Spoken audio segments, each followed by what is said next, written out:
요도선 목사입니다. 오늘도 여러분과 함께 은혜 받게 되었습니다. 오늘은 하나님의 구원 계획 175번째 시간으로 본문은 느헤미야서입니다. 두 번에 걸쳐서 전하려고 합니다. 이스라엘을 흥왕하게 하려는 사람이 왔다. 느헤미야서의 역사적인 배경은요, 바벨론 포로는 3차에 걸쳐서 돌아왔습니다. 70년이 참에 1차로 스룹바벨의 인도로 이제 돌아와서 성전을 재건합니다. 그 약 80년 후에 에스라의 인도로 2차로 귀국을 해서 주로 개혁운동을 합니다. 그리고 그로부터 13년 후에 느헤미야가 인도에서요 3차로 귀국을 해 성벽을 복원을 합니다.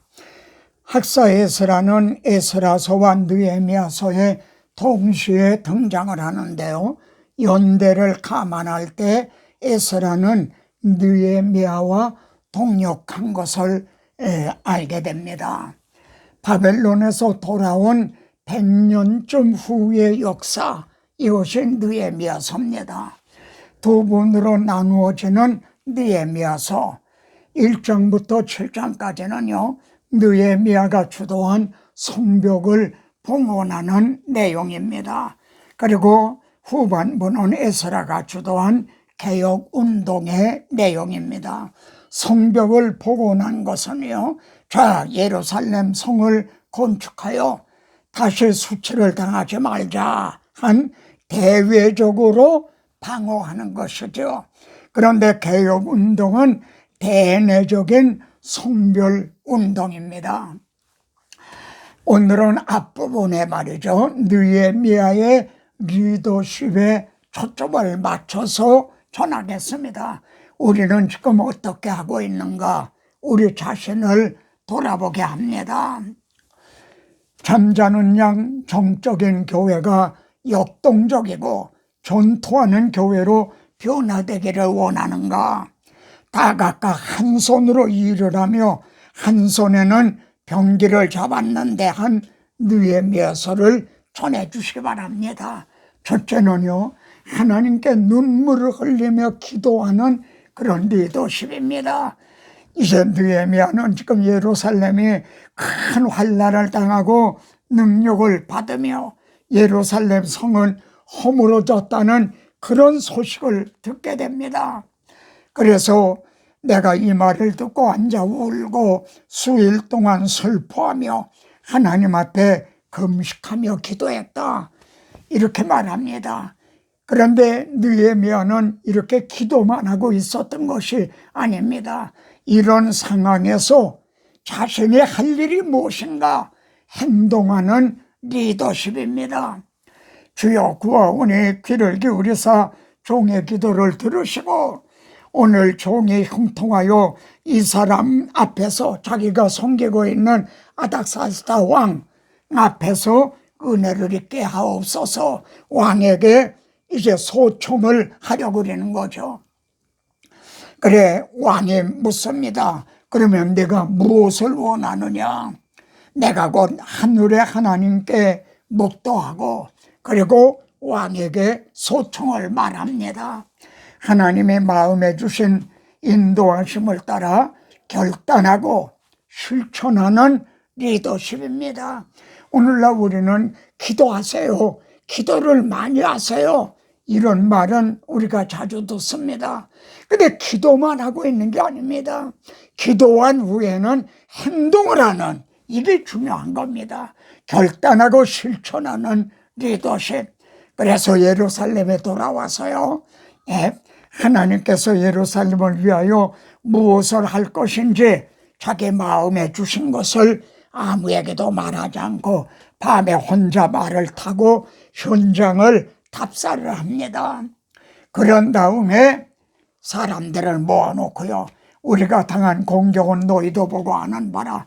예루살렘이 황폐하고 성문이 불탔으니 자, 예루살렘 성을 건축하여 다시 수치를 당하지 말자, 이렇게 이제 결단하고 실천하는 리더십입니다. 그리고 조직력과 통솔력의 리더십입니다. 이제 성벽을 건축하는데요. 그때 대상 엘리야십이 제사장들과 함께 양문을 건축하여 성별하고 양문으로부터 시작을 합니다. 그래서요, 이제 양문까지는 이제 금장색 상인들이 중소하였나니라. 이렇게 양문으로부터 시작을 해서요, 양문으로까지 마치는 여기가 양문입니다. 한 바퀴 이렇게 삥 돌아 양문에서 시작해 양문으로 마치고 있죠.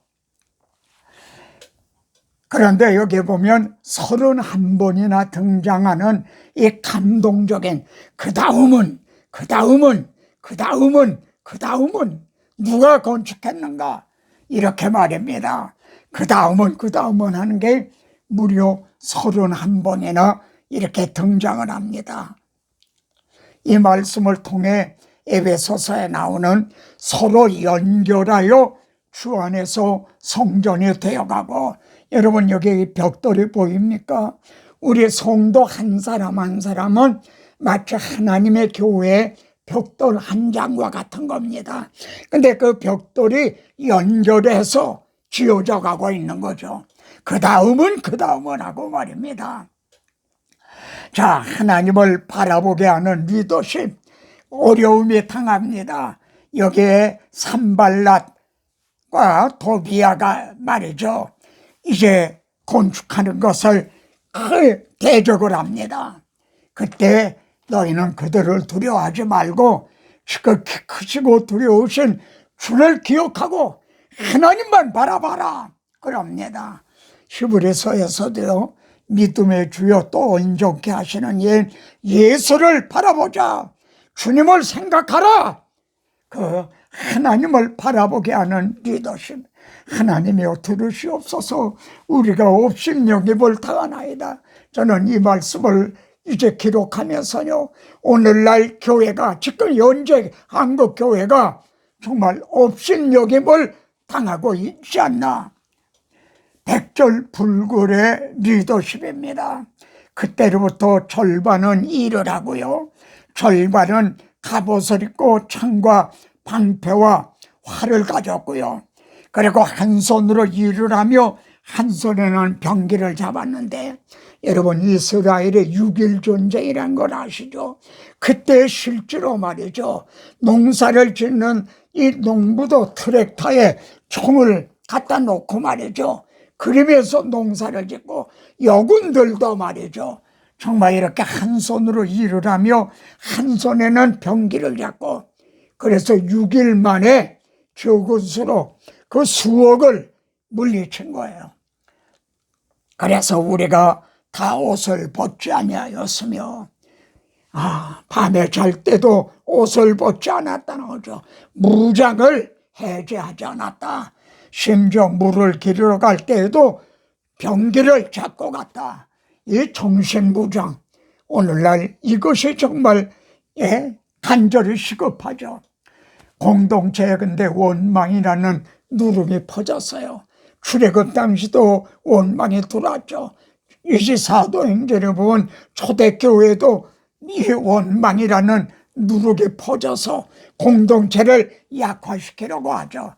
그때 신중하게 처리하는 리더십, 그때 백성들이 부르짖어 유다 사람들을 원망하는데 고리되고 업을 했어요. 가난한 자들을 이렇게 이제 착취를 한 거죠. 그래서 깊이 생각을 하고 귀족들과 민족들을 꾸짖었다. 그리고 우리는 이방인의 손에 팔린 형제들을 힘을 다하여 지금 돌아찾고 하나님의 나라를 건설하려고 하는데, 너희는 너희 형제들을 팔고자 하느냐. 이 점을 로마서에서는요, 그리스도께서 대신하여 죽으신 형제를 내 음식으로 망하게 하지 말라 이렇게 말합니다. 그리고 희생적으로 말해요. 솔선수범하는 리더십. 2년 동안은 나와 내 형제들이 총독의 녹을 먹지 아니하느냐. 총독으로서 받아야 될 급료, 이걸 안 받았다는 거죠. 사도 바울도 이런 정신으로 했죠. 이 손으로 나와 내 동행들이 쓰는 것을 자비량하고 목회를 했다, 그런 얘기를 합니다.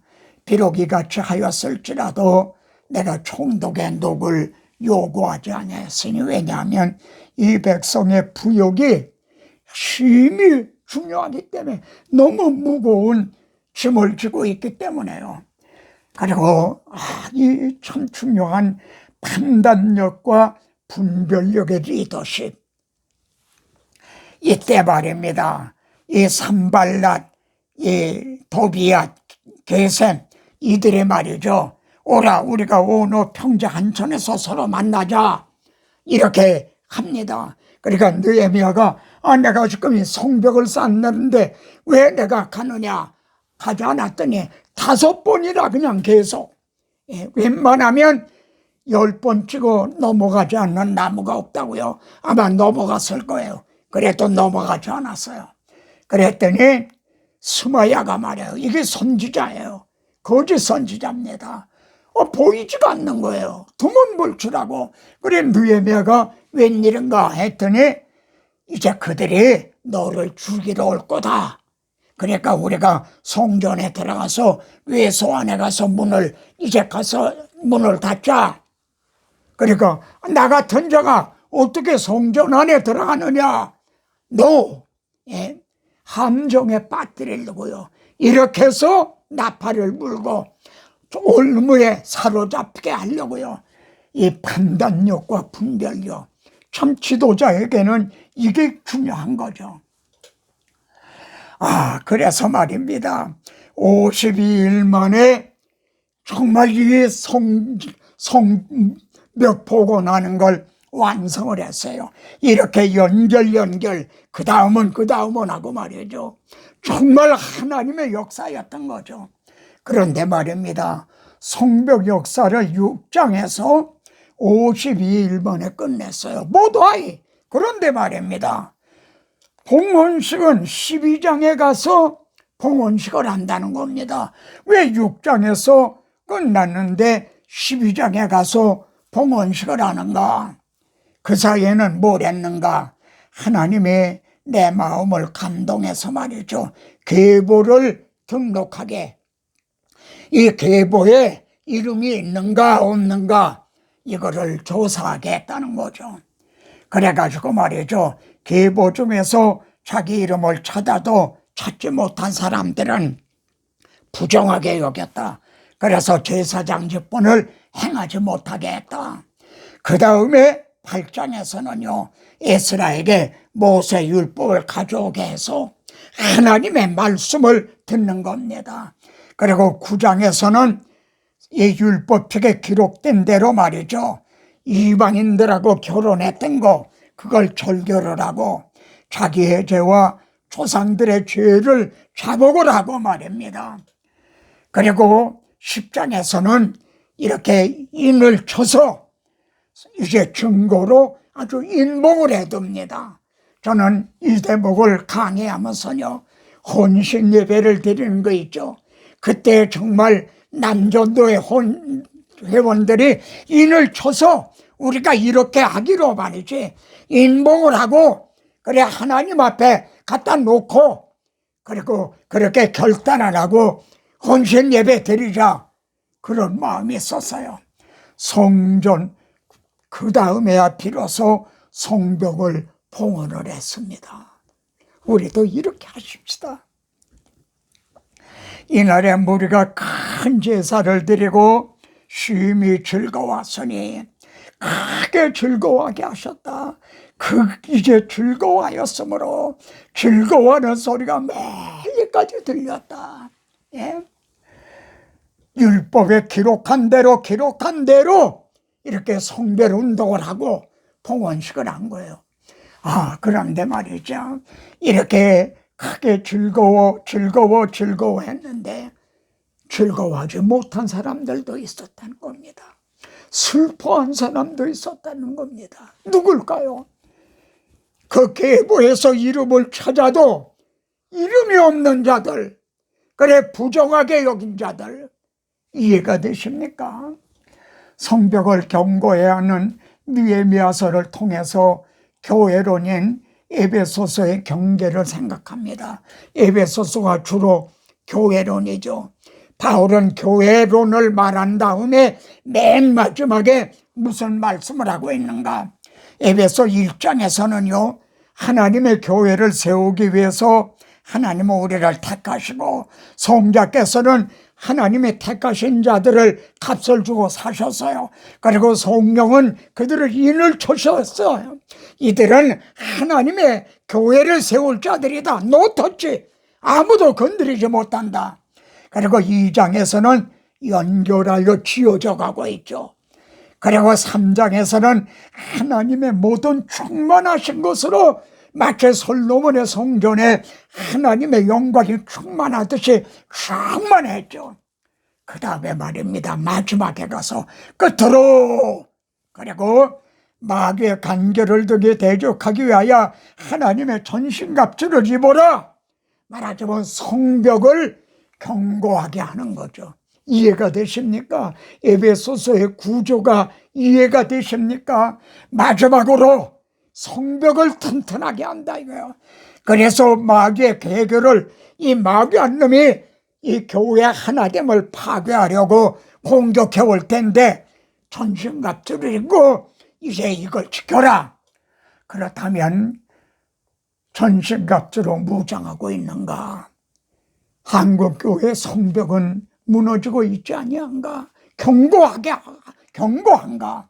이것을 돌아보게 됩니다. 다음 느헤미야서 두 번째는 구속사적인 맥락에서 보도록 하겠습니다. 다음 시간에 또 뵙겠습니다.